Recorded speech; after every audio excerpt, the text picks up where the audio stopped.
How's it going, everyone? In this video I want to take a look at some PlayStation 4, PlayStation 5 game updates, as well as a notable title coming to Nintendo Switch as well. I'll talk that at the end of this video. Got a couple things to cover. First of all, Kingdoms of Amalur Re-Reckoning expansion, Re-Reckoning I should say, everybody craps on me for that one. Kingdoms of Amalur Re-Reckoning expansion, Fatesworn for PlayStation 4, Xbox One, and PC will be launching December 14th. Kinda wild that DLC for this game is coming out so much later on after its initial release. Remember, Re-Reckoning was the remastered, upgraded version. Fatesworn is brand new content, though. It'll be dropping on December 14th for $19.99. The game's description notes, expansion's description, excuse me, journey to a brand new Amalur environment filled with snowy tundras, deep caverns, and treacherous enemies, and visit mountain villages and the ancient lakeside city of Crownhold. Master the unstable power of chaos with a unique non-combat skill tree and class of weapons and armor. As the fabled Fatesworn, you will wage a last battle against the Niskaru and their chaos brethren, as procedurally generated chaos dungeons turn every region in Kingdoms of Amalur Reckoning into a potential battlefield. Set in the completely new environment called Mithros, featuring mountains and snowy landscape, face the gods of chaos in an over 6-hour-long main quest with a compelling storyline that concludes the game, featuring new and returning characters, chaos as a completely new gameplay mechanic connected to weapons, enemies, rifts, and portals, level cap raised to 50, and a bunch more. I'll leave all the information in the description box below, but quite a bit of content is being added. 6 hours of gameplay for $19.99 is okay. Some of you guys may have gotten the Fate Edition, which includes the base game as well as the expansion. That sells for $55. Would not be paying $55 for it, given that you can get the game discounted. I mean, I've seen it for like 10 bucks before, so yeah, don't be paying $55. But nice to see the game get some additional content, and hopefully it did well enough to justify a sequel. I mean, if we actually get a Kingdoms of Amalur 2 at some point, that would be so wild. But THQ Nordic's doing some wild stuff, so and they're doing pretty well as a company as well. They're making a lot of money, so good on them for that. But yeah, this will be out December 14th for $19.99. Wasn't too high on the trailer they dropped for it, but hopefully the game itself, the expansion, will be pretty compelling and something that people are excited to dive into. Next up, psychological survival thriller Aftermath has been announced for PS5 and PlayStation 4, also coming to Xbox Series, Xbox One, and PC. It'll be dropping in 2022. In Aftermath, players follow Charlie's journey through an unfamiliar European city, searching for her daughter and fighting not only for an unearthly presence but also her own demon. Game looks pretty atmospheric, open world story driven title here. It notes a powerful human story. What form does humanity take when faced with unimaginable events? Do we unite and become stronger, or do we fall apart? Does our past still shape us, or do we find strength in focusing what could be? Aftermath delves deeply into philosophical, psychological, and other questions that might get asked if we find ourselves in an impossible situation. Unique visual design, life and death are a mystery, an original soundtrack. Face your foes, stay healthy, stay ready, eating the right food, maintaining mental health and physical stamina keeps you one step ahead of your enemy.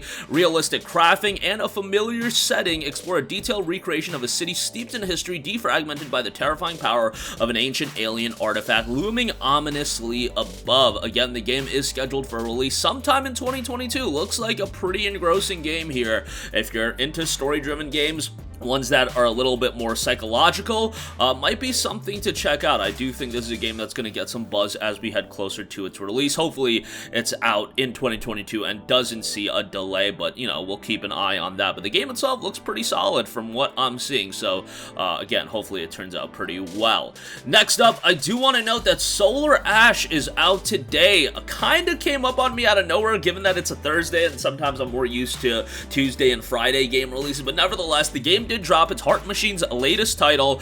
The reviews are out as well as a launch trailer. The game currently is sitting at a 79 on Metacritic. Game Informer gave it an 8.75. Easy Allies reviewed it very positively as well, so good to see that game doing well. I think the only issue with this is the steep asking price. Like, I think that's going to scare a lot of people away. Obviously, it's a bigger budget game than, what's it called, Hyper Light Drifter, but $40 for it is just a little steep, and I think a lot of people are just gonna, you know, ideally wait on a sale for a game like this, just because you know, again, a lot of games are coming out, and $40 is a steep asking price for this. It is $36 with a launch discount on the Epic Game Store, so thought I would note that. But the game itself, at a 79 on Metacritic, looks like it's being received pretty well, and hopefully Heart Machine continues to put out pretty good products, because I loved Hyper Light Drifter, and now it looks like they put out another pretty solid game. We'll have to wait for the rest of the reviews to come out, but check out the launch trailer for yourself. I think you'll be pleasantly surprised with what you see there.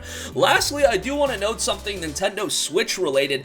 .hack GU Last Recode is coming to Nintendo Switch on March 10th, 2022. Now, obviously, this is a game I've talked quite a bit about. It's on PlayStation 4, on PC. It's a great trilogy of games, includes a smaller fourth episode as well, Reconnection. But I absolutely loved .hack GU. I mean, I absolutely can also attest to the fact that it definitely shows its aging stiff animations. You know, the gameplay is a little bit redundant at times. You got a lot of areas being retreaded and a lot of backtracking, but the game itself had such a compelling story and a great cast of characters, and the gameplay itself, the combat system, I did really dig, and you also had some other elements to the game that were quite good. I think it's a great idea to bring this to the Nintendo Switch. I think it'll do pretty well over there. Hopefully the price is okay. You know, anything over $40 I think would be a bit egregious, but the MSRP is $50. I mean, you do get a lot of hours of gameplay for your dollar, but yeah, the game goes on sale for like $6 on PSN, so don't think paying $50 would be that wise, but the games themselves are really good, and, you know, I've been thinking about it. Man, this is a franchise that I would love to see come back. I think there's still some love for .hack, and I'd love to see, you know, Haseo make a return.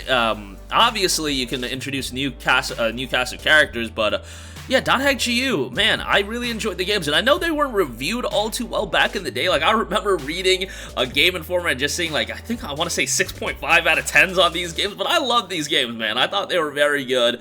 Again, from a story standpoint, I thought they were incredibly strong, and .hack, you know, there are some times in the game where I don't think it's as, you know, things aren't going down, so to speak, but then you get into Episode 2, and I think Volume 2, Reminisce, does a very good job of getting things going right out the gate, and Volume 1 was very good as well, and if you're a fan of .hack in general, if you play the original games, some things being brought back in GU as well, to say the least, but yeah, hopefully the game sells well, and hopefully we do see another title in the future. I think this is a franchise that still has legs to it, and I think it could do quite well, but yeah, I wanted to bring that up just because I think .hack is incredibly underrated. But that's gonna do it for me. Again, Kingdoms of Amalur Re-Reckoning is coming in December 14th with the Fatesworn expansion. The game itself, the base game, is out, but that expansion will be dropping December 14th. Aftermath, a brand new psychological open world title, will be out in 2022. Solar Ash drops today, 79 on Metacritic, and .hack GU coming to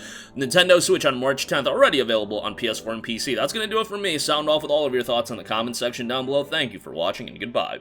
Hey guys, we hope you enjoyed the video, and if you did, make sure to hit the subscribe button, and if you're already subscribed, do us a favor and hit the bell icon. This way you'll be notified whenever we post a new video. That's the best way to keep up with all of our uploads, and we usually try to upload 2 videos a day. And with the bell icon hit, you'll be notified whenever we do upload a video. As always, thanks for watching.